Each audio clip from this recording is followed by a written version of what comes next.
안녕하세요. 16장 두 번째 강의를 시작하도록 하겠습니다. 자, 앞서 강의에서 우리가 웹 서비스 클라이언트를 구현하기 위해서 작스 RPC를 이용하는 프로그래밍 방법에 대해서 알아보기 위해서 작스 RPC가 무엇인지 여러분들께 설명을 드렸습니다.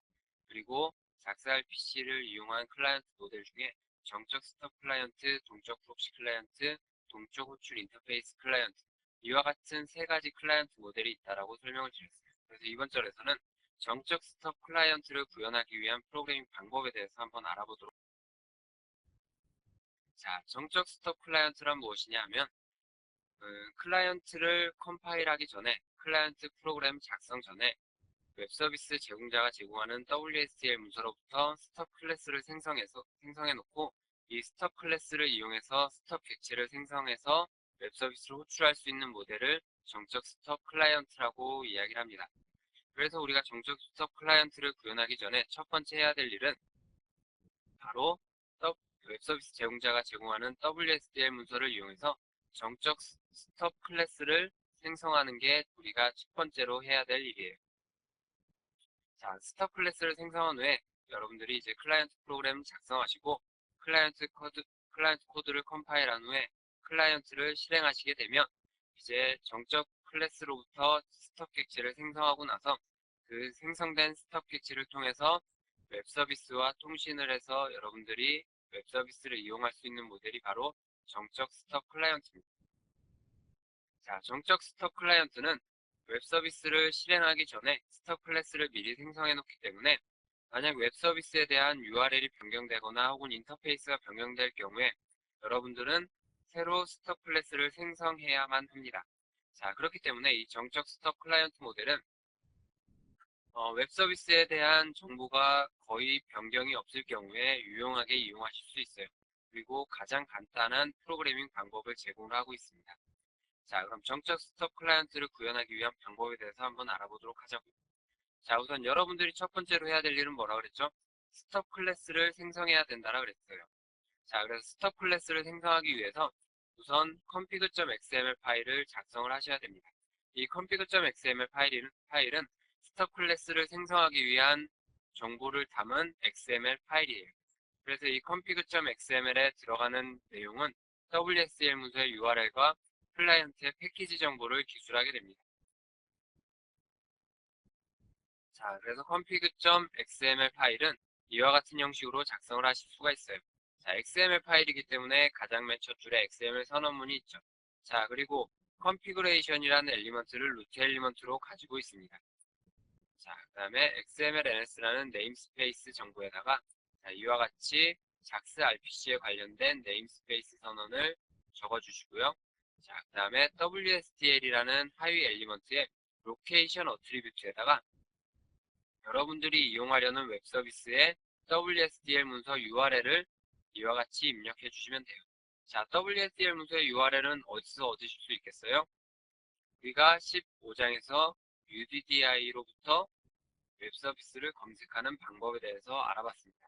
제가 강의는 드리지 않았지만 아마 여러분들은 책을 통해서 이제 어떻게 웹 서비스에 대한 정보를 검색하는지를 알아보셨을 거예요.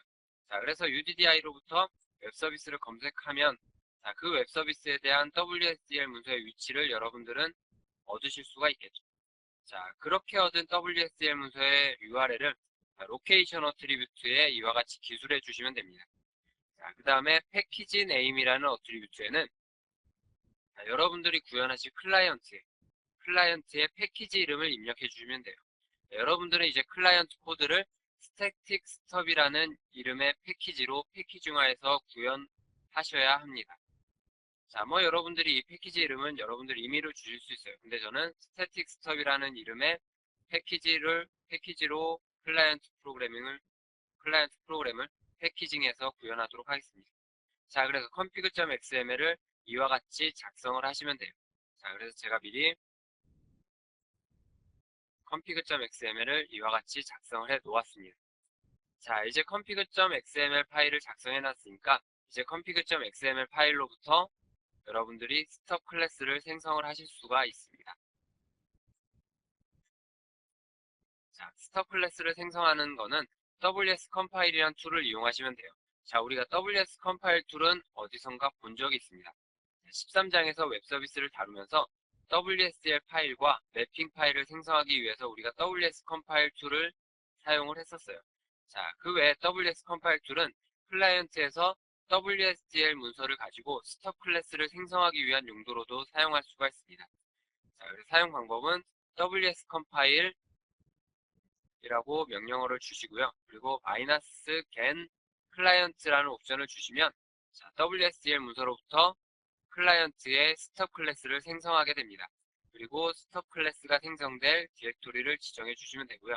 그리고 마지막으로 방금 전에 작성한 config.xml 파일을 이와 같이 기술해 주시면 됩니다. 자, 그럼 한번 스톱 클래스 파일을 생성해 보도록 하겠습니다. 자, 이제 저는 SS 클라이언트란 디렉토리에다가 이제 그 스톱 클래스를 정적 스톱 클라이언트를 구현할 건데요. 자, 이와 같이 이곳에다가 config.xml이란 파일을 작성을 했습니다. 그래서 ws-compile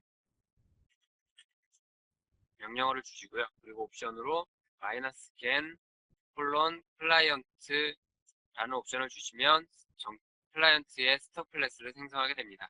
그리고 디렉토리를 빌드 디렉토리에 생성을 하도록 하겠습니다. 자, 그리고 마지막으로 config.xml 이라고 입력을 해주시면 돼요.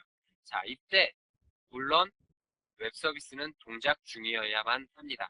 그래야지 이 WS 컴파일이란 명령어가 웹 서비스에 접속해서 WSDL 문서를 동적으로 다운로드 받아서 WSDL 문서를 분석한 후에 스톱 클래스를 생성하게 되기 때문에 자, 물론 웹 서비스는 구동 중이어야만 합니다. 저는 미리 웹 서비스를 구동시켜 놨어요. 자, 이와 같이 입력하고 엔터를 치시면 스톱 클래스들이 빌드 디렉토리 하위에 패키지 이름으로 생성이 될 겁니다.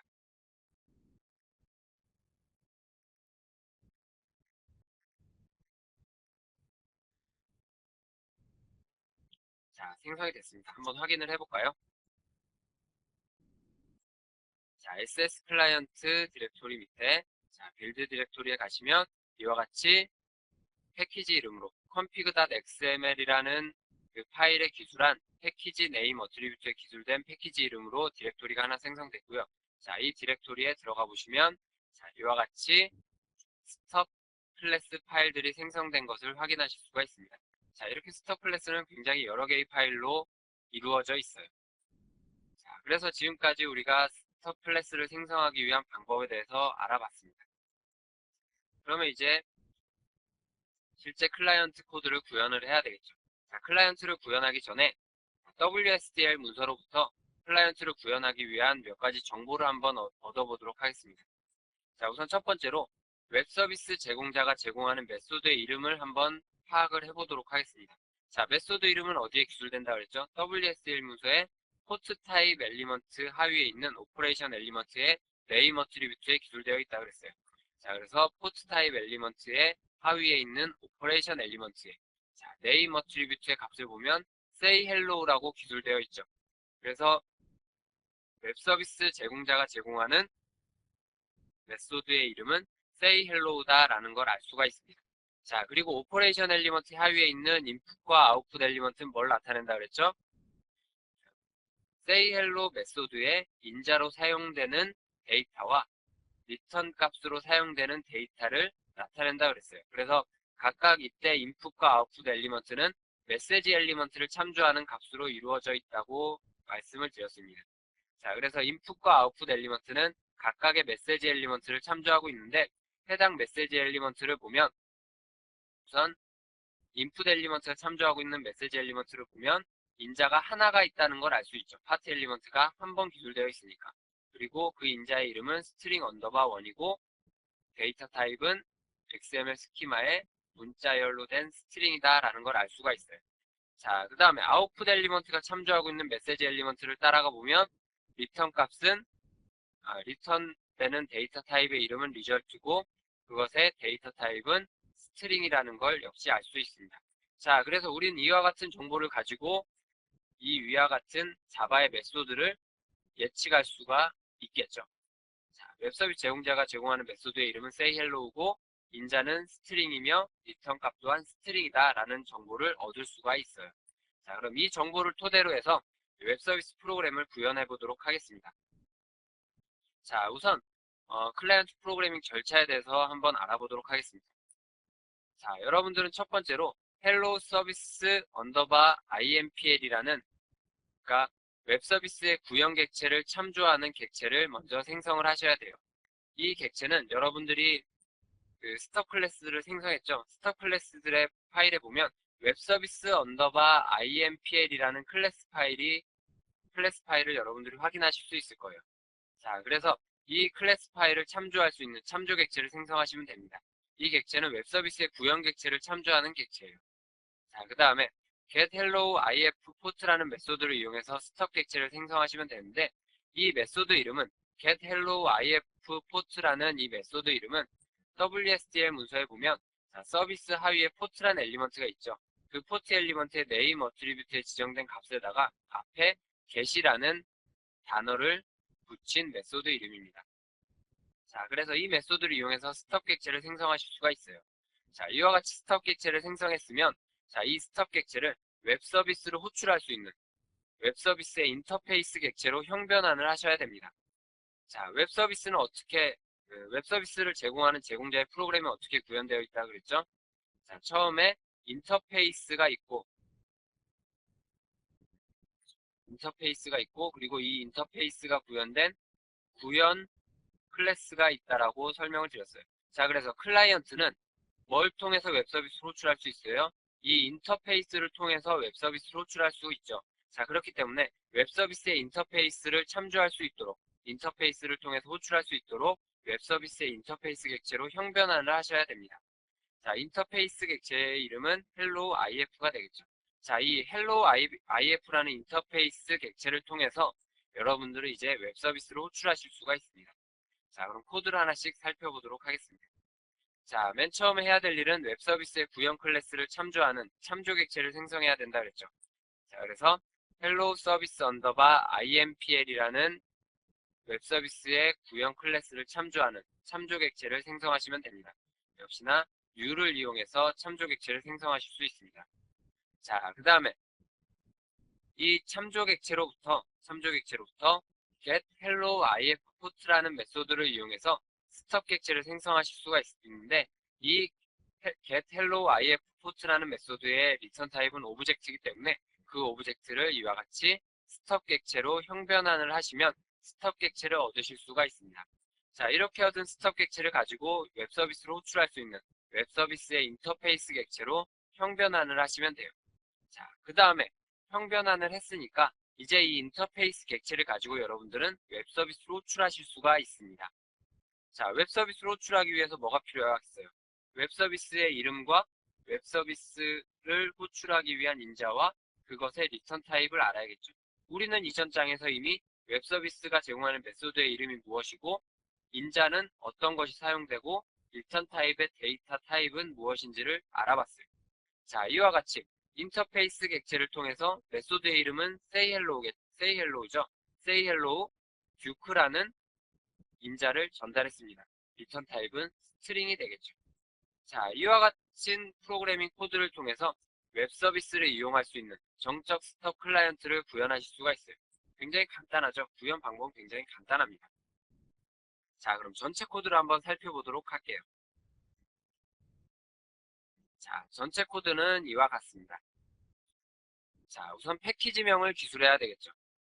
자, 패키지명은 우리가 config.xml 파일을 작성할 때 패키지 네임이라는 어트리뷰트에 기술했던 패키지 이름과 동일하게 주시면 됩니다. 자, 그 다음에 작사할 PC 프로그래밍을 위한 패키지를 임포트 하셔야겠죠. 자, 그러고 나서 이제 제가 설명드린 구현 절차에 따라서 웹 서비스의 구현 클래스를 참조할 수 있는 참조 객체를 생성을 하시고요. 자, 그 다음에 getHello ifport라는 메소드를 이용해서 스톱 객체를 생성을 하시고요. 자, 이렇게 생성된 스톱 객체를 웹 서비스의 인터페이스 객체로 형변환을 하신 후에 이와 같이 웹 서비스를 호출하시면 됩니다. 자, 구현 방법은 굉장히 간단해요. 그리고 구현 원리 또한 제가 이렇게 돼서 이렇게 된다라고 설명을 드렸습니다. 자, 그럼 이 코드를 가지고 우리가 컴파일하고 한번 실행을 해보도록 하겠습니다. 자, 소스 코드는 제가 src란 디렉토리에 미리 작성을 해 놓았습니다. 자, 컴파일을 먼저 해보도록 할게요.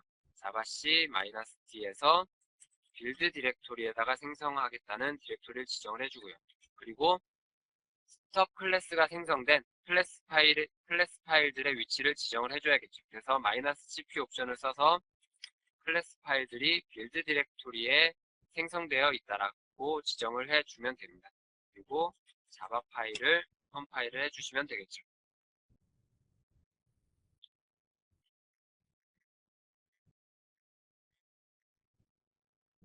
자, 컴파일이 완료가 됐습니다. 자, 그럼 이제 빌드 디렉토리에 가셔서 자, 이제 실행을 하면 되겠죠. 자바 static stop 패키지 이름을 넣어주시고요. 그리고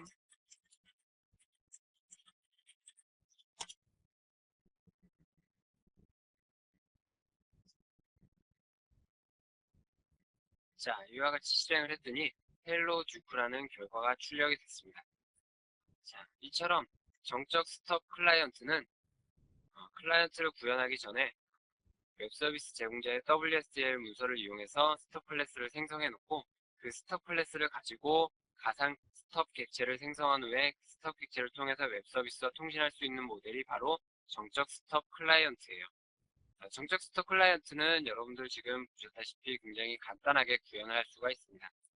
그래서 정적 스톱 클라이언트도 뭐 편하게 사용할 수 있는데 단 정적 스톱 클라이언트의 활용 여지는 웹 서비스에 대한 스펙에 대한 변화가 거의 없는 경우에 정적 스톱 클라이언트를 여러분들이 유용하게 사용하실 수 있을 거예요.